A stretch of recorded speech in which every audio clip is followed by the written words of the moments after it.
ጥሩ ነገር ይፍጠም። እኔ ክፉ ነገር እንዲገጥም አልፈልግም። በህይወት ሁሉ ደስተኛ ሆነ ኑር። በቃ እኔ ሩታንችን ሳገኝ ደስተኛ ሆነ።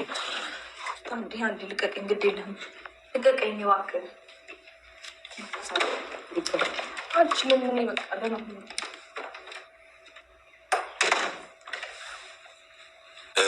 እውነት ነው ስሰተሽ ልቤን አሳልፌ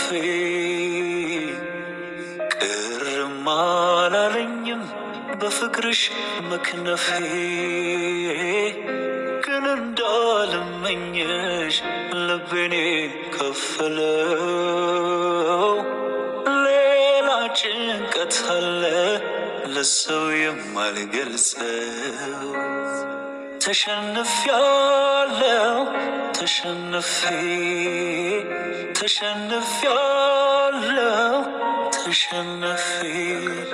ልቤን ሰጠሁሽ አሳልፌ።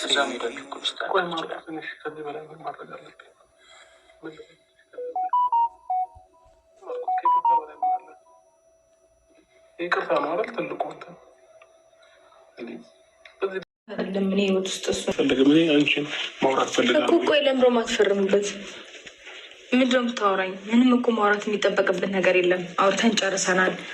ገባ? ከዚህ በፊት ማውራት የነበረበትን ነገር በሙሉ አውርተን አገባደናል። ወደኋላ መመለስ ነገሮችን እንትን ማለት አይጠበቅብንም።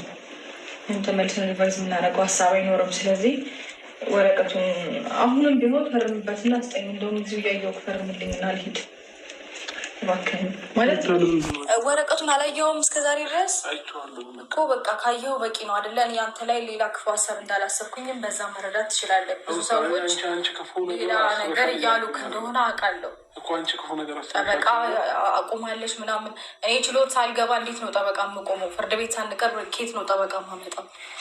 አንዳንድ ጊዜ የሚያወሩትንም ነገር እያሰቡ ያወሩ። ኤኒዌይስ እኔ አሁን ፈረመበት ከሆነ ስጠኝ፣ ካልፈረምክበት ደግሞ አንብበው እና ሙሉ ለሙሉ ስጠኝ። ማንበብ መቼም ትችላለህ አይደል? ይሄን ያህል እንትን አይደለህም አንተ። አንቺ እኮ ክፉ ነገር አድርገሻል አይደለም፣ ግን አንቺ ዙሪያሽ ላይ ያሉ ሰዎች እኔና አንቺ ለመለያየት ነው እየተደረገ ያለው። እኔ ዙሪያ ላይ ያለ እኔ እናንተ ሊለያይ ሰው ያሰበ የለም። አብሶ ዙሪያ ማንም እንደራስሽ ሰው አድርገሽ አታስቢያ። ሁሉም ሰው በቃ ዙሪያሽ ላይ እናንተ ለማለያየት በብዙ ነገር እየጣሩ ነው ያሉት። ስለዚህ ይህንን ነገር ደግሞ ሰዎች እየነገሩኝ ነው። ስለዚህ እነሱን ነገር ደግሞ እኔ ስለሰማሁኝ ብቻ ሳይሆን እሺ በቃ አሁን እነሱ ሰዎችም ነገሩ አልነገሩ ማንበብ ትችላለን። የአንተ ክፍል ነገር ለማድረግ እንዳላሰብኩኝ በደንብ አንበባ አይተህ ተረድተህ መወሰን የምትችለው ነገር ነው አይደለ? ስለዚህ እኔ አሁን ችሎት አልቀረብንም፣ ፍርድ ቤት አልቆምንም፣ አልተጠራንም። እስካልተጠራን ድረስ እኔ ጠበቃ ኬት ነው የማመጣው? የትኛው ጠበቃ እንደዚህ ወሬ የሚያወራ ስለማያውቀኝ ሰው እንደዚህ ወሬ የሚያወራ ምንም ነገር አልፈልግም። በቃ ፈርምና አስጠኝና ምን ነው ፈልገው ከሆነ ነገር መተው ማለት ነው። ይቅርታ ማለት ያለፈውን ነገር ወደዚህ ትቼዋለሁኝ። ከተውሽ ፍቺ ለምን አስፈለገ ታዲያ? ቆይ ማለት አልገባኝም። በዚህ ፍጥነት ፍቺ ለምን ፈለግሽ ሩታ? እንዲህ ለምን ፈለግሽ በዚህ ልክ? በቃ ግዴታ ስለሆነ እኮ ነው ማለት። አንዳንድ ጊዜ መመለስ ማትችለው ነገር የሆነ ተስፋ የቆረጥክበት ምንም አይነት ነገር የማይታይ ውስጥ መቆየት ምንም አያስደስትም። ዝም ብሎ ራስን እያታለሉ መኖር ነው። ማርኬ በጣም አንድ እድል አትበለኝ ማርኬ።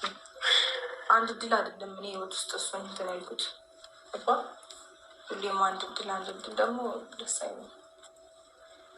እሺ ቆይ ከኔ ጋር ተለያይተሽ ተፋተሽ፣ እሺ ከዛ በኋላ ያለው ህይወትሽ ምንድን ነው የሚሆነው? ማለት እንደዚህ አይነት ሰዎች ህይወታቸውን ሲቀጥሉ እኮ አይታወቅም። ቆይቼ እችላለሁ፣ ግን ሁለታቸውም ተጎድተው ነው የሚሆነው። ሊመስለኝ ይችላል። ለአንቺም ለእኔም ጉዳት ነው የሚሆነው ሩታ። ሊመስለኝ ደግሞ የተጎዳሁትን ጉዳት ቢያንስ ማየት አለበት ብዬ አይደለም የማደርገው። ገባ? በቃ ስለወሰንኩኝ ነው እንጂ በቂ ነበረ። ከዚህ በፊት ያወራነው ነገር ያኔ ብቻ በቃ ቶ ወደ አለም ለምሳል ነበር የለብኝም ሶስም ያለው ፕሊስ ከዚህ በላይ አልካልክም። ወረቀቱ ላይ ፈርምና ስጡኝ። እኔ ሌላ ሀስብ ውስጥ መግባት አልፈልግም። እሱ ነገር እኮ ከባድ ሆኖ አይደለም ሩታ። የአንድ ደቂቃ ያልሞላ ስራ እኮ ነው። ነገር ግን ታች ነገር በአንድ ደቂቃ የሚቋጭ ነገር አይደለም። ለምን ስለ ነገር ማሰብ አቁምሽ? ሁሉንም ነገር አሁን የምታደርጊ ነገር እንዲቆጭ ይሻላል። በቃ ለዛሬ እሱም እንደዚህ አንቺን መጎዳት የለብሽ። ሁለታችሁም ስትሉ ለልጃችሁም ስትሉ አሁን አንድ መሆን አለበት። መንገድ ላይ እናንተ ያለንን ነገር ጨርሰናል ማለት ነው። ከዛ ውጭ ምንም የምፈልገው ነገር የለም። ሩታኔ እኮ ሳቅሽ እንደዚህ አልነበርሽም እኮ። በቃ ያንን ባህል ለአንድ ቀን እንኳን አምጪሽ፣ ቢያንስ ለአንድ ቀን አንዴ እኮ የሄደ ነገር እኮ አይመለስም። አንዴ የጠፋ ነገር እኮ መምጣት አይችልም። አይ ነው እንደዚህ አልነበርኩም፣ ግን ደግሞ ነገሮች፣ ሁኔታዎች ምናምን ሲደራረቡብኝ እንደዚህ አይነት ሰው ለመሆን ተገድጃለሁ። ምንም ማድረግ አልችልም ማለት ነው። እናንተም ሁላችሁም ትደግሙብኝ አልፈልግም። ወረቀቱን ሰጠችው አንድ የፈርሞ እኮ መተውኩ ይቻላል። ነገር ግን እንዳይተው ደግሞ ለምንድነው አርቀሽ መሰል ማትፈልጊ? ለምንድነው ነገር ማየት ማትፈልጊ? አርቄ አስቤ ነው ማለት አርቀሽ አስበሽ ራስሽ የምትጎጂበትን ነገር ለምን ታደርገልሽ? ሁለታችሁም እየተጎዳችሁ ነው ያላችሁ። እሱም እዚህ ጋር እየተሰቃየ ነው ያለው። ደህና እንሆናለን አይደለም። ሀዘን በኋላ ደስታ አለ፣ ከለቅሶ በኋላ ሳቅ አለ።